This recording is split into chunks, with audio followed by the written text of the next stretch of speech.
Ya, hari ini kita belajar tentang berpikir secara logis ya, secara logik.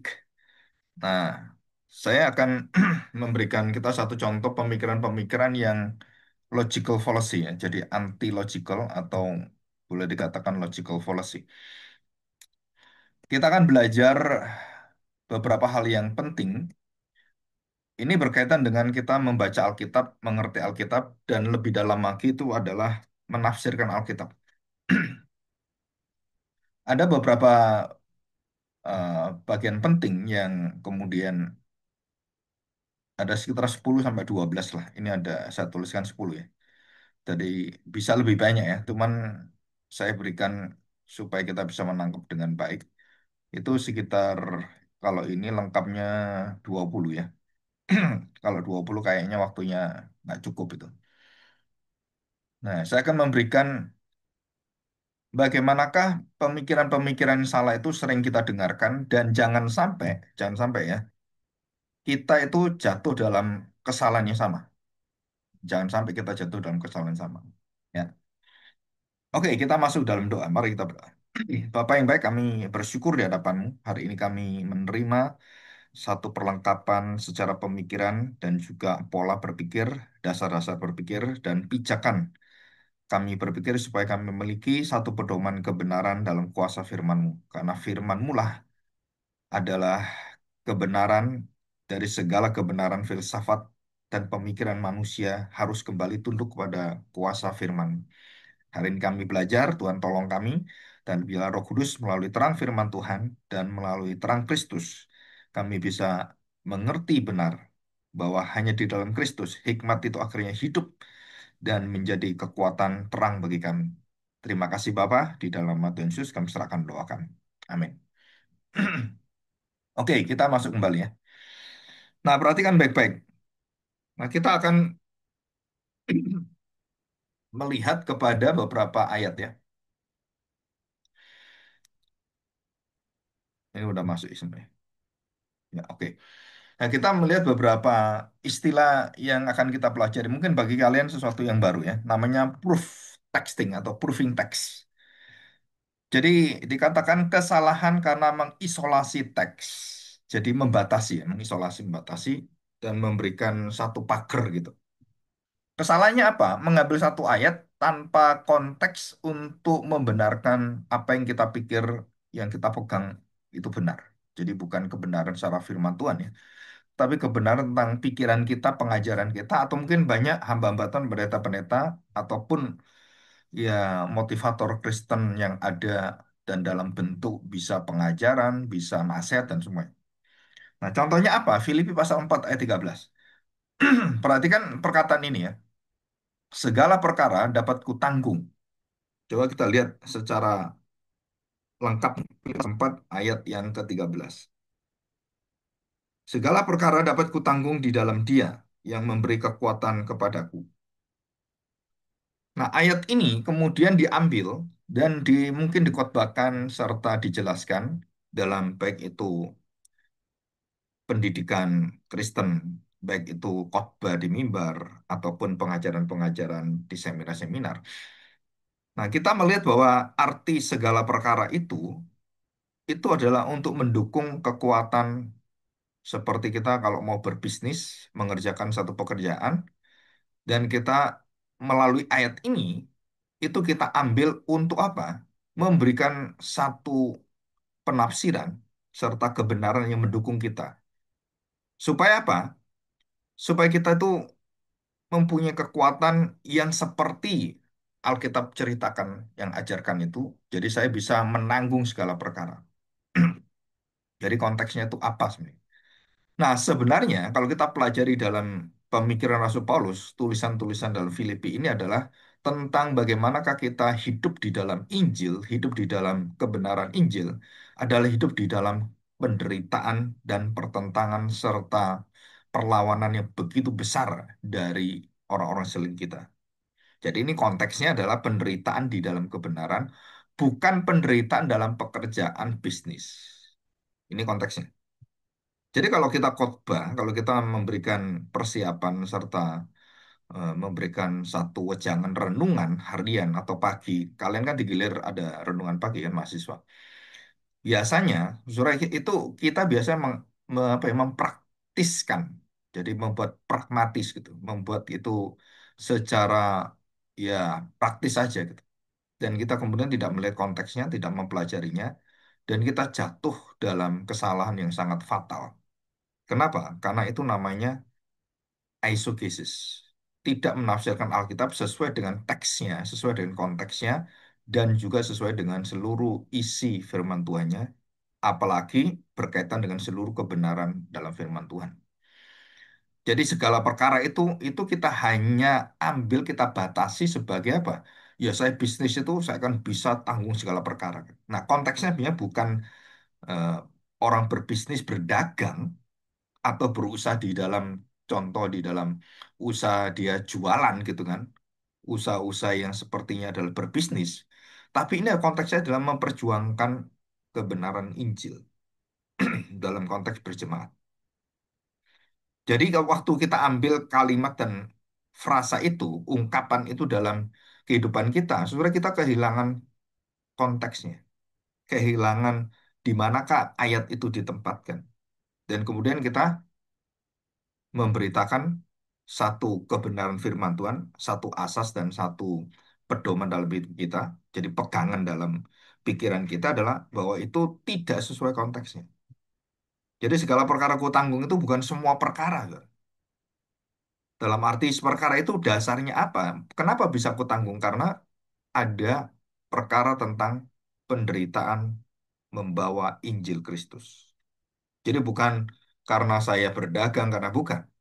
Ya, bukan, Saudara. Bukan konteksnya bukan di situ. Tapi ini adalah perjuangan Paulus untuk memberitakan kebenaran firman Tuhan bahwa Yesus itu adalah juru selamat. Dia adalah Mesias. Dan dapat pertentangan dari orang Yahudi, dari kaum Yunani, dan semuanya. Nah, itu konteksnya di situ. Jadi, secara teologis, kita mengabaikan secara sejarah, terus kemudian kondisi jemaat, dan secara literal ya, literal itu, dan secara teologis melanggar prinsip hermeneutik yang disebut sebagai scriptura scripturam interpretatur. Artinya bahwa Alkitab harus menafsirkan Alkitab sesuai dengan arti apa yang diminta dan dijelaskan dalam Alkitab. Nah, ini kita melanggar itu. Jadi hati-hati kalau kita berkhotbah itu harus selalu ada konteksnya. Ya, biasanya khotbah-khotbah tematik itu sangat sangat terbuka dengan kesalahan-kesalahan seperti ini. Ya, nanti kita akan lebih jelas lagi apa itu yang detail. Nah, kita pelajari prinsip-prinsip dasar dulu. Nah, kita kemudian lihat ini, cherry picking, memilih ayat asal comot, dan kemudian tidak peduli dengan ayat-ayat yang lain, kemudian kita anggap bahwa ayat itu sudah cukup dan tidak tidak mendukung dan didukung oleh kebenaran-kebenaran dari ayat yang lain. Nah, saya berikan contohnya yaitu ya. Jadi apa cherry picking itu adalah memilih ayat yang mendukung doktrin kita, hanya posisi kita tertentu, dan mengabaikan ayat-ayat yang lain, kebenaran yang lain, untuk bisa menyeimbangkannya. Jadi akhirnya kita tahu, oh ini berarti ini harus ada ini, tidak boleh meninggalkan ini. Contohnya apa? 1 Yohanes pasal 4 ayat 8 yang sering kita dengarkan dan sering kita dapati gitu ya dalam khotbah dan semuanya. Allah adalah kasih. Dan kemudian waktu kita mengingat kasih, berarti kita langsung mempertentangkan itu dengan apa? Dengan kebencian, dengan murka, dan dengan kekuatan dari Tuhan yang marah. Jadi seolah-olah kasih itu adalah melegalisir dan menoleransi semua keberadaan perbuatan dosa. Ya kamu harus tahu bahwa Allah itu kasih. Dan waktu kita bersalah, nah waktu kita jatuh di dalam kesalahan-kesalahan dalam pelayanan, maka kita kemudian meminta orang itu supaya mengerti prinsip Alkitab. Apa itu? Ya kamu harus tahu bahwa Allah kasih, kamu harus mengasihi kami. Jadi direndahkan ya. Jadi istilahnya itu kasih itu menjadi bukan sesuatu yang agung, sesuatu yang kita kagumi dan mempunyai kekuatan yang sangat hebat sekali. Kenapa? Karena di dalam kasih itu Allah bisa menyatakan keadilannya. Di dalam kasih itu Allah bisa menyatakan murkanya. Dan kita kemudian menutup ya sudut-sudut dan juga posisi-posisi serta istilahnya kalau kita ngomong hubungan-hubungan yang sangat berkaitan dengan kasih itu. Apa itu kasih? Ya Allah membenci. Jika kamu mengasihi dunia, Allah membenci kamu. Jika kamu membenci dunia, Allah mengasihi kamu. Dan itu sangat jelas. Jadi menolak aspek keadilan dan murka Allah dengan mengatakan apa? Ya, kan Allah itu kasih. Jadi kalau saya berdosa ya, Allah itu kan pengampun juga. Jadi ampunilah dosa. Kan Allah itu kasih. Jadi dosa-dosa itu akhirnya menjadi dosa yang tidak dipertanggungjawabkan. Dosa itu kemudian menjadi satu kebiasaan. Dan untuk menutupi dosa itu atau bisa menerimanya, maka kita memakai ayat firman Tuhan Allah adalah kasih. Nah, ini menghasilkan apa? Ini menghasilkan satu pengertian teologi ya, atau satu pengertian tentang kebenaran Alkitab yang membuat teologi itu bersifat perasaan, sentimental, tanpa keseimbangan atribut Allah yang menyeluruh dan yang tidak bisa diganggu-gugat. Jadi kalau kasih itu dilawankan dengan marah, dilawankan dengan murka, dan itu tidak mungkin. Kenapa? Karena di dalam Yohanes pasal 3, coba kita lihat ya. Yohanes pasal 3 ayat 16. Ini kan ayat ini kan menjadi ayat ya sama ya, begitu besar kasih Allah. Dan kita selalu membuat ayat ini sebagai ayat untuk Allah menerima orang berdosa. Waktu Allah membuka kasih, Allah menerima orang berdosa, dan kemudian dengan kasih ini yang sama, Allah itu menoleransi dosa orang itu terus.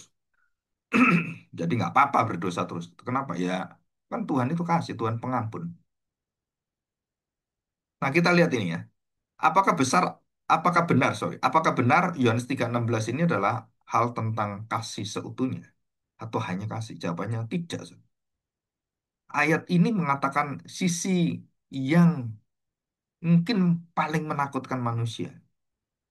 Kasih itu yang paling ya manusia ingin mendapatkannya kan.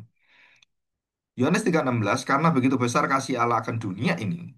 Jadi kasih Allah itu besar, bahkan dunia ini pun tidak bisa menghentikan kasih Allah. Arti dunia itu adalah dunia yang jatuh dalam dosa, termasuk manusia dan semua.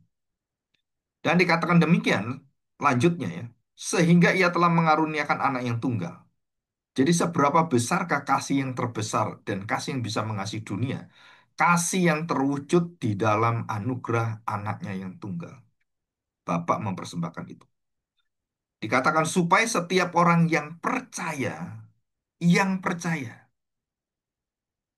dan kita selalu selalu berpikir yang percaya kan. Jadi yang tidak percaya gimana? Kalau yang tidak percaya, jawabannya apa? Apakah mendapatkan kasih? Ya enggak, otomatis. Apa yang didapatkan yang tidak percaya? Nah, kita pelajari dulu yang percaya. Yang tidak percaya nanti kita pelajari dalam ayat ini ya. Jadi yang percaya kepadanya, dikatakan setiap orang yang percaya kepadanya, tidak binasa, tidak mati, tidak dibuang dan dilempar dalam lautan api. Itu kalau bahasa kita dalam bahasa konsumasi ya. Jadi dikatakan kepadanya tidak binasa, melainkan beroleh hidup yang kekal. Dari ayat ini, kita menutup binasa. Kita hanya memperlihatkan hidup yang kekal. Binasa itu hidup yang mati kekal. Hidup yang kekal, mati yang kekal. Nah, dari ayat ini tidak muncul kalimat neraka. Tidak muncul murka Allah. Tidak muncul Allah membenci gitu. Nggak muncul. Tetapi dengan adanya kalimat tidak binasa, bukan berarti kebinasaan itu kemudian dihapus. Jadi tidak binasa itu kenapa ya? Karena kamu percaya. Kalau yang tidak percaya, gimana tidak percaya? Ya binasa. Apa arti binasa? Mati yang kekal. Nah, ini yang seringkali kita tidak memberitakan kebenaran itu secara menyeluruh. Dan kita hanya ambil yang umum kita ngerti dan kemudian kita khotbahkan, ya udah selesai. Padahal di dalam ayat itu harus dijelaskan. Apa arti binasa? Tidak binasa. Apa arti tidak percaya? Apa arti hidup kekal dan mati yang kekal? Itu ada di sini semua. Jadi orang yang tidak percaya, orang itu akan mati dalam kekekalan. Orang yang mati dalam kekekalan, orang yang tidak percaya. Dan siapa kalau yang tidak percaya adalah orang-orang yang menolak kasih Allah yang terbesar. Di situ.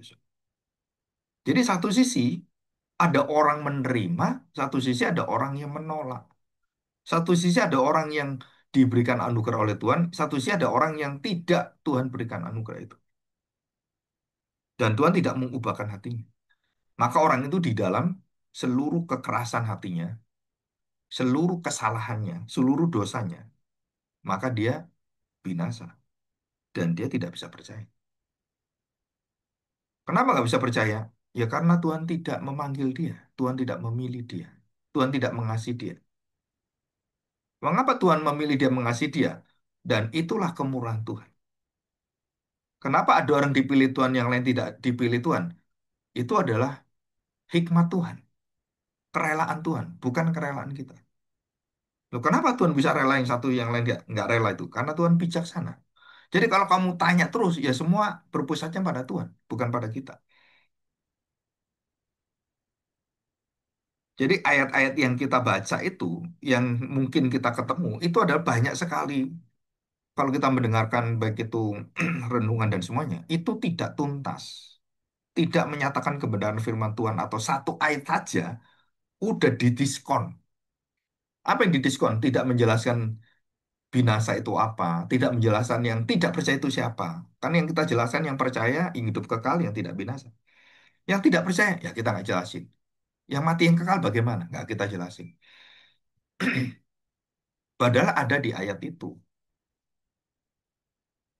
Ya, kalau orang memberitahuan pada kita, no Pak, kan kita ini kan ya terbatas pengetahuan, waktu terbatas, penyampaian juga.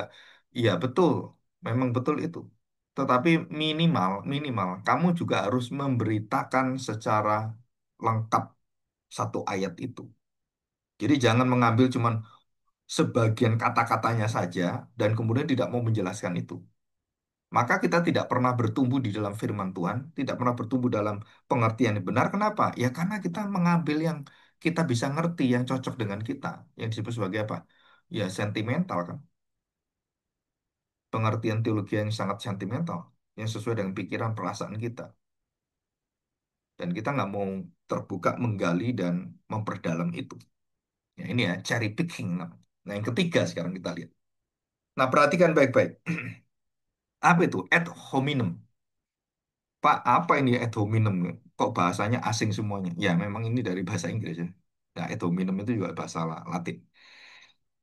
Apa artinya ad hominem? Menyerang pribadi penafsir, bukan argumennya, bukan kebenaran di bawahnya. Hmm. Contohnya apa? Ada orang berbuat dosa gitu ya. Teman kita gitu. Terus dia jadi hamba Tuhan.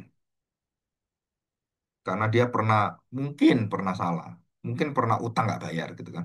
Lalu dia jadi hamba Tuhan. Nggak mau dengar kita. Kenapa? Ah, hamba Tuhan apa itu? Nggak bayar saya kok utang nggak bayar saya, dia khotbah nggak mau denger saya.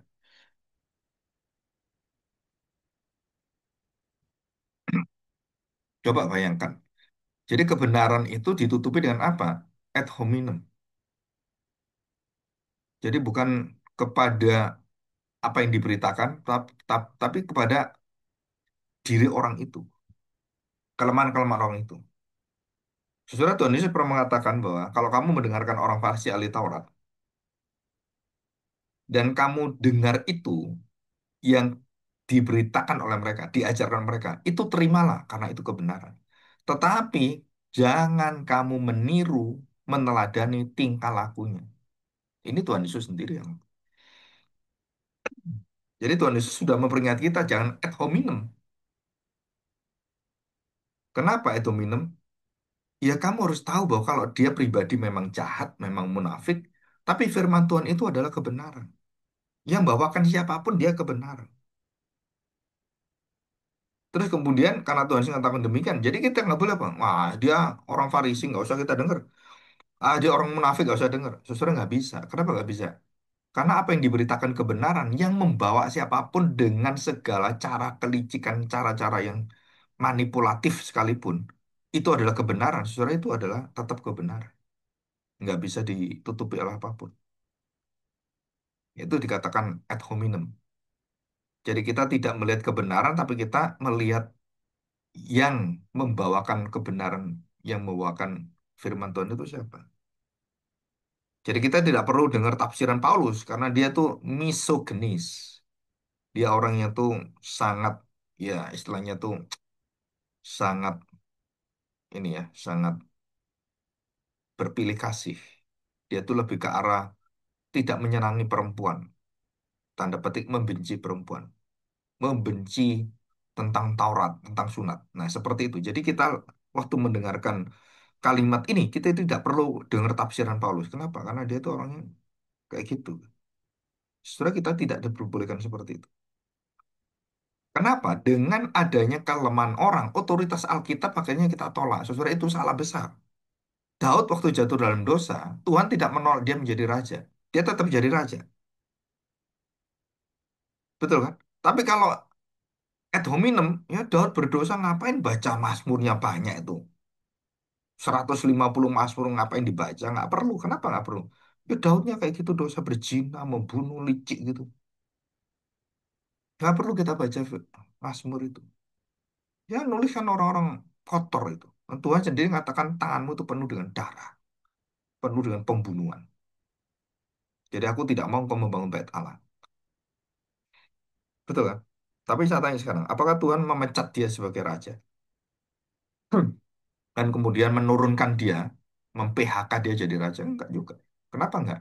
Karena itu tadi, Tuhan tidak ad hominem. Tuhan adalah covenantal. Dia berdasarkan perjanjian.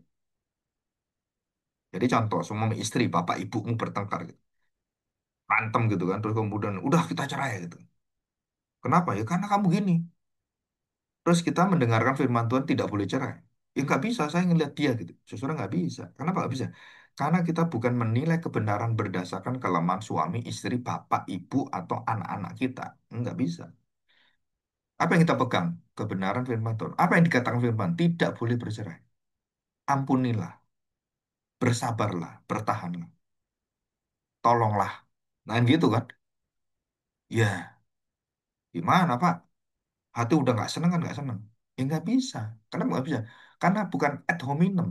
Bukan pribadimu yang menolak atau yang ditolak, bukan. Tapi karena itu kebenaran, ya kamu harus tunduk pada kebenaran. Maka di situ akan terjadi satu harmonisasi, satu kedamaian. Ya, jadi jelas ya, ad hominem. Apa itu ad hominem? Yaitu memberitakan kebenaran, tapi menolak yang memberitakan atau menyerang yang menafsirkan yang memberitakan kebenaran. Jadi bukan soal argumennya di enggak, saya nggak senang kamu, ah, ngomong apa nggak senang saya. Udah pokoknya nggak senang saya. Itu ad hominem. Ya kita tidak diperbolehkan seperti ini. Saya sering kali juga mengalami ini ya. Ah, ini orang Injili ini, ah kita nggak terima itu. Semuanya berdasarkan anugerah Tuhan. Ah, enggak. Kita tuh punya punya tanggung jawab. Kita harus mempertanggung. Kalau kita nggak bisa, ya salah kita sendiri. Kalau manusia semua seperti kamu, ya nggak ada orang bisa masuk surga. Kenapa? Karena masuk surga bukan karena perbuatan kuasa jasa usahamu. Alkitab mengatakan adalah karena Kristus, karena anugerah Kristus, karena karya dan penderitaan Kristus. Jadi bukan karena kita. Ya, oke. Sekarang yang keempat, appeal to emotion atau pathos appeal. Apa itu? Menggunakan emosi untuk meyakinkan bukan kebenaran firman Tuhan atau kebenaran ayat-ayat firman Tuhan. Contohnya apa? Tuhan pasti ingin kamu kaya karena Dia Bapa yang penuh kasih. Nah, saudara perhatikan kalimat ini ya. Dan ini juga sering. Kita semua akan jadi orang Kristen yang kaya. Ikut Tuhan Yesus nggak boleh miskin. Semua akan jadi orang kaya. Kenapa menjadi orang kaya? Nah, kemudian kita memakai emosi ini. Ya karena Bapa itu penuh dengan kasih. Penuh dengan kebaikan. Maka dia tidak membiarkan kita menjadi orang yang miskin. Jadi menggunakan perasaan-perasaan yang dekat dengan Bapa, dekat dengan Tuhan, untuk menjamin apa? Ya kamu pasti kaya. Orang bisa kaya, orang bisa miskin, orang bisa dapat duit dan orang bisa bangkrut. Saudara, bukan karena dia menjadi Kristen, bukan karena dia menjadi orang yang ikut Tuhan Yesus, terus dia tuh kemudian kalau ikut Tuhan Yesus semuanya kaya gitu. Saudara nggak seperti itu kebenarannya. Karena banyak orang Kristen yang miskin, banyak orang Kristen juga yang memang bukan karena malas, tapi memang kondisi dunia yang begitu susah gitu kan. Atau karena kondisi perang, karena kondisi malapetaka, karena kondisi sakit, akhirnya dia habis uangnya nggak jadi orang kaya, menjadi orang yang mungkin berhutang-hutang. Jadi kita tidak boleh mengajar pengajaran-pengajaran berkhotbah adalah appeal of to emotion. Jadi Tuhan itu pasti akan buat kamu kaya. Kenapa? Karena dia Tuhan yang baik, Tuhan yang penuh dengan kasih, Tuhan yang mengerti kita. Jadi itu perasaan-perasaan emosi kedekatan dengan Tuhan itu dipakai untuk apa? Untuk legalisir, mengesahkan kamu harus kaya, kamu harus bisa jadi kaya dan tidak mungkin Tuhan tidak mengganti kamu kaya. Kamu dan semua orang Kristen pasti kaya. Dan itu ada kebenaran yang tadi kan cherry picking masuk juga dan kemudian yang pertama proving text juga nggak ada teksnya, nggak ada konteksnya. Jadi menukar kesalahan teologi salib atau teologi di dalam penderitaan pertanggungjawaban menjadi apa? Teologi yang kemakmuran. Yang dikejar apa? Uang, kedudukan, kekayaan. Nah, orang Kristen dikejar apa? Karakter ilahi, karakter Kristus. Karakter yang betul-betul menyatakan terang Allah, menyatakan karakter yang sungguh-sungguh mendahulukan kepentingan kerajaan Allah, mengasihi lebih dulu, mendengarkan lebih dulu daripada berbicara lebih dulu. Dan itu semua adalah kebenaran firman Tuhan. Jadi appeal to emotion, ya, appeal to emotion, pathos appeal. Jadi saudara jangan memakai perasaan-perasaan seperti itu untuk apa? Untuk memberitakan dan membenarkan pandangan-pandangan kita dengan perasaan emosi seperti itu. Nah, biasanya terjadi dengan apa? Dengan terjadi dengan ya kalau orang dalam keluarga itu sering seperti itu juga. Kenapa Bapak tidak memberi saya uang? Kenapa Bapak dia sekolahkan saya? Kan Bapak harus menjadi Bapak yang bertanggung jawab. Karena Bapaknya nggak bisa, karena PHK dan semuanya. Nah, saudara kita nggak bisa paksain seorang Bapak yang harus mampu dan pokoknya seperti Tuhan gitu. Jamin saya semua, nggak bisa. Termasuk istri atau suami. Istri tuntut suaminya, kamu harus jamin saya gini-gini. Kalau nggak bisa, udah cerai aja gitu. Itu namanya appeal of emotion. Ya, oke, kita akan istirahat 10 menit. Ya, 10 menit lagi. Jadi ada waktu 10 menit. Nah, yang kelima sekarang. Apa itu? False dichotomy. Jadi menyajikan dua pilihan seolah-olah hanya itu satu-satunya yang menjadi pilihan kita ya. Jadi A atau B ya udah ini nggak boleh yang lain. Contoh seperti ini. Jika kamu tidak ikut gerakan kami, tidak ikut teologi kami, baik teologi Injili, teologi Reform, teologi Karismatik, teologi Pentakosta, teologi gitu kan, teologi yang lain. Jika kamu tidak ikut gerakan kami, gereja kami, kamu sungguh-sungguh tidak Kristen. Atau katakan kamu bukan orang Kristen. Apa hubungannya teologi, paham-paham teologi dengan keselamatan? Paham teologi itu tidak pernah menjadi juru selamat kita.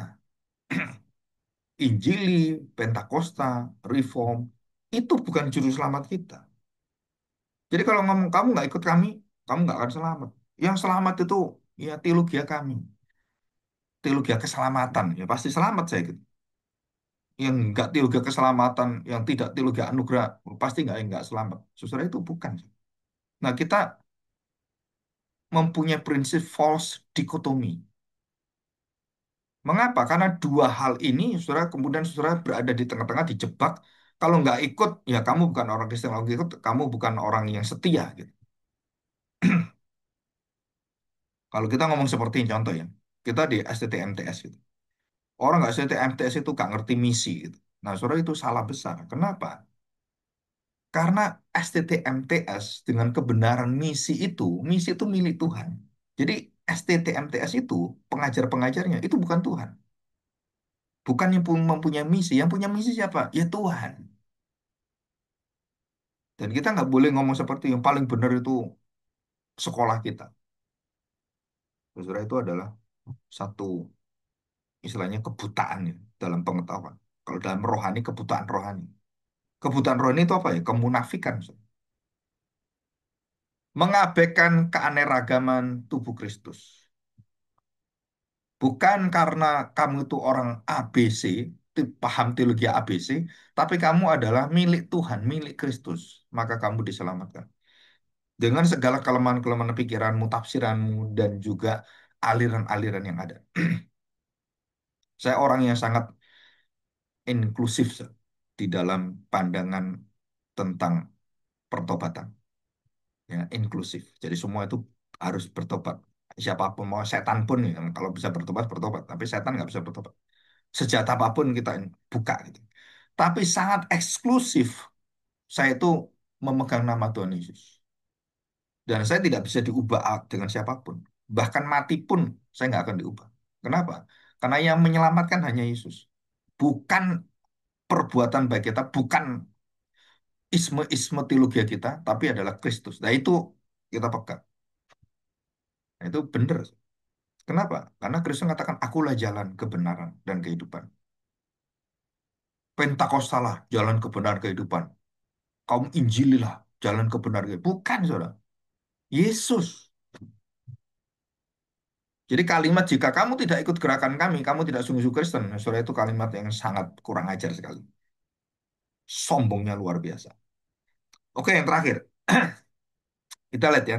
Stromen. Apa stromen? Saudara tahu orang-orang jerami? Atau kalau kita di sawah, untuk mengusir burung yang datang makan padi gitu kan, ya beras itu yang padi itu kan, kita pakai ya kita ada kertasnya, terus kemudian ada benderanya dari omplung gitu ya, dari kaleng-kaleng gitu kan, terus kita tarik tolong gitu kan. Saya senang dulu main itu kalau di desa-desa itu senang sih. Waktu saya masih kira-kira umur 4 5 tahun itu ya, sampai umur berapa 8 tahun lah.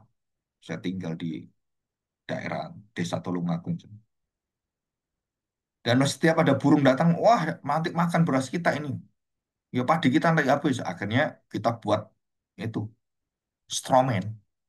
Manusia dari jerami, manusia dari kaleng-kaleng, dan kemudian kita gerakkan ulung-ulung seperti itu. Nah, apa artinya? Menyederhanakan atau memutarbalikkan argumen lawan agar mudah untuk diserang. Contohnya apa? Nah, ini contohnya. Ah, kaum Injili, ya, orang-orang Injili ya. Nah, kita ini kan termasuk orang Injili. Ya. Kaum Injili tidak percaya kasih Allah. Kenapa? Karena mereka ngomong soal Tuhan memilih. Jadi saudara, orang membenturkan sesuatu yang tidak ada benturannya, sesuatu yang ya kalau orang percaya bahwa Tuhan itu memilih seseorang ada di Alkitab, maka dikatakan ya tidak dia tidak percayakan kasih Allah. Kenapa? Karena kasih Allah itu gak pilih-pilih kok, gak pilih kasih juga. Kasih Allah itu diberikan. Siapa yang mau silakan. Tuhan tidak memilih. Benar gitu Tuhan tidak memilih. Kan jelas, aku mengasihi kamu lebih dulu. Aku memilih kamu lebih dulu. Jadi bukan saya yang milih Tuhan, bukan saya mengasihi Tuhan. Bukan saya dulu, bukan. Dan kemudian orang ini mengatakan, ya orang Injil itu tidak percaya pada kasih Tuhan. Kenapa tidak percaya? Karena mereka bicara soal predestinasi, kedaulatan Allah. Ya kita mengatakan bahwa ya mereka nggak percaya kasih. Saudara, karena kasihlah, dikatakan karena kasih, karena begitu besar kasih Allah, Allah kemudian memberikan barang siapa yang percaya datang, yang tidak percaya, kan itu pilihan. Saudara. Siapa milih? Allah yang pertama.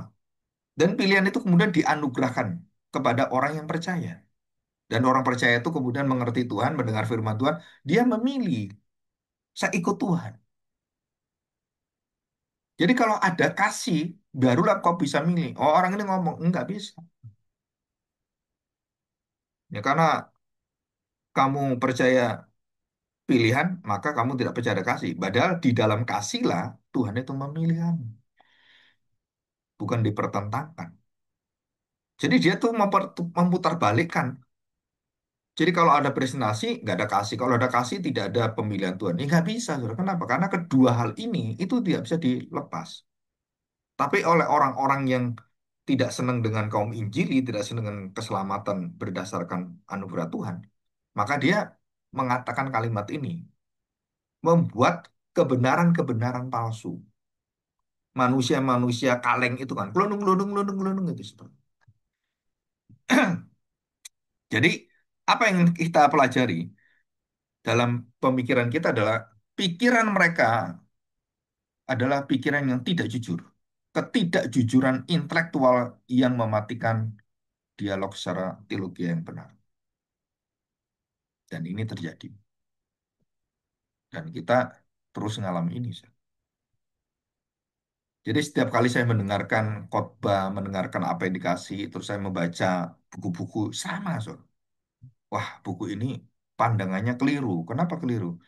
Dia hanya melihat pada satu sisi. Dia hanya melihat teks ini berdasarkan ya kata-kata di situ. Jadi dia nggak melihat yang lainnya di situ. Jadi akhirnya ya kita harus tahu bahwa ya kita nggak boleh seperti itu.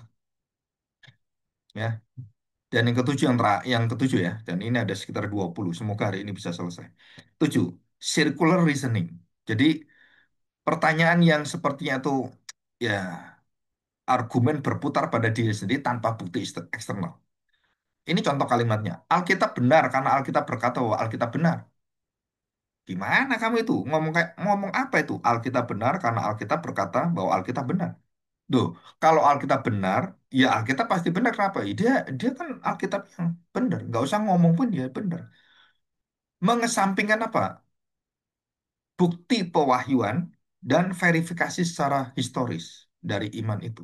Kenapa Alkitab benar? Karena orang sudah membuktikan, percaya, dan tidak ada pertentangan dalam Alkitab dan semuanya. Bukan kan Alkitab, kenapa Alkitab benar? Ya Alkitab benar.